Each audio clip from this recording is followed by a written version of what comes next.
This book is called Cat and Dog by Michael Foreman. It was a wet and windy night. Cat found a dry place under the bridge and hugged her kittens to keep them warm. In the morning, Cat sniffed the air. Her nose twitched. "Fish! I smell fish," she said. "Stay here, my dears. I'll be back soon with breakfast." The kittens watched Cat follow the fishy smell up to the busy street.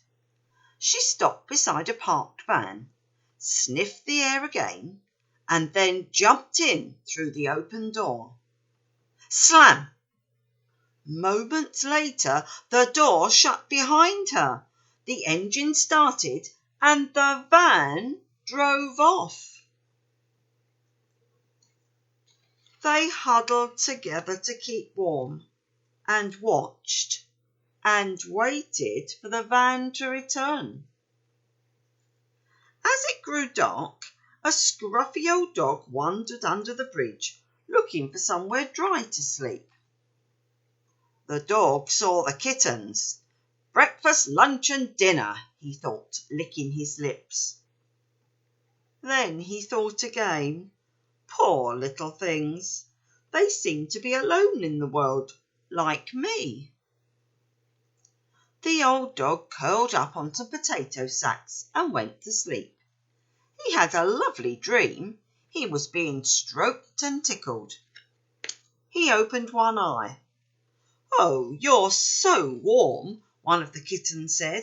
"Can we warm ourselves next to you?" The old dog sighed and wrapped his tail around them.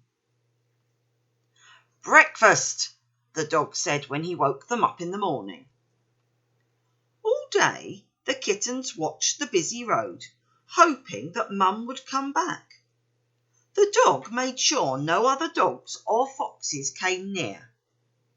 Then, at last, there was the van. The driver got out, carrying Cat. He put her gently on the ground. Cat raced towards the kittens. They rolled and cuddled and licked and kissed. Suddenly, Cat saw the dog. She arched her back, showed all her teeth and claws, and hissed at him. "No, Mum, he's our friend," the kittens cried. "He looked after us." The old dog backed away, sat down, and listened as Cat told them of her adventure. "It was awful in the back of the van, cold and dark and bumpy," she said. "We went all the way to the seaside. The man was so surprised to see me when he opened the door, but he was very kind and warmed me up and gave me a fish supper. But I couldn't eat it. I was too worried about all of you. Then he told me to eat up. I have to deliver some more fish to the city tomorrow, and I'll take you back with me," he said. Then Cat told them all about the seaside, the boats and waves and fresh air. It sounded wonderful. Dog and the kittens wanted to see it for themselves.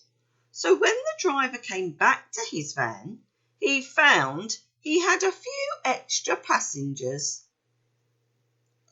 The sun was setting when they arrived at the seaside. The fishman made them at home in his net shed by the harbour. After supper, they all walked to the end of the pier by the light of the moon. "There's a whole wonderful world out there," said Dog. "Yes, and a sea full of fish," said Cat.